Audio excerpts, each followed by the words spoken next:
looks interesting. Oh, artist is here. Hi, are you an artist of this work, right? What's your name? My name is Pascal Harris. Yeah? And how did you make them?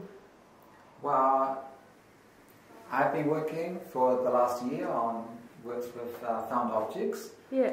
And I'm attracted to places where I can find things that have been abandoned for a long time. Oh. So the longer the better, because I'm interested in it, how time changes man-made things.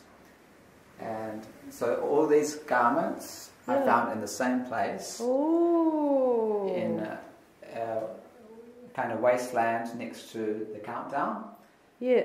And in Whanganui. In Whanganui. Yeah. And in a corner there were all these garments. Some were just lying on the ground, and some were half buried in the earth. So I had to dig them up, and you can see the roots have changed the form. And the grass is attached to them, and there's moss. Sure. And so all these things I found fascinating, and I love the way that nature has changed the man-made, and they've become kind of become one thing. And so here, this grass was very vivid at first, but now it's really faded away, and I love this faded colour. And I took this garment out to my studio in August last year, so that was about 5 months ago. But the grass is still hanging in there, and the roots are still intact, so it seems like it's going to last like that. So I like how here, these little bits of grass, they're like here on the nipples. And it's like a it looks like a, here. Here, like here, pubic hair?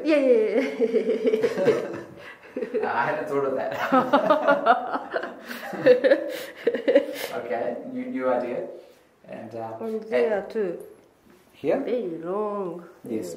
And this one I love how it's just the buttons have remained, and usually you often lose a button, but here everything else has disappeared and only the buttons remain. And even the spare button is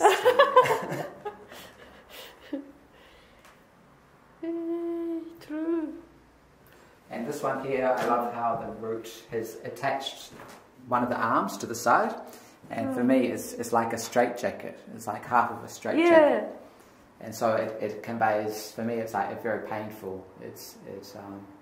I feel that the pain of suffering and being confined. And you don't know who's owner, right? Yes, I don't know. The clothes I think probably all belonged to the same woman, but I have no idea how long they've been there. I heard that there used to be a pub in that site. I think it burnt down about 10 years ago, perhaps. So they could have been there for years and years. And are they found objects too? These ones? Yeah, these ones are all found. Can't focus it. And the box I found in a burnt-out house, and it was from a beehive. So it's actually a drawer from a beehive. You can see on the side. It's got a handle. And I sawed some wood, and I made the back. And there was some light coming through the cracks, like that. So I decided to make the back, the velvet cloth at the back. Sure. Could you open it again? Okay. It's supposed. Oh yeah, sure, of course. And then so here it's yes. And this is part of a letterbox, I think. This. And it's got an advertisement, which I quite like, just still there. So I can't focus it, but it's newspaper. Yep. For some reason. So, hang on.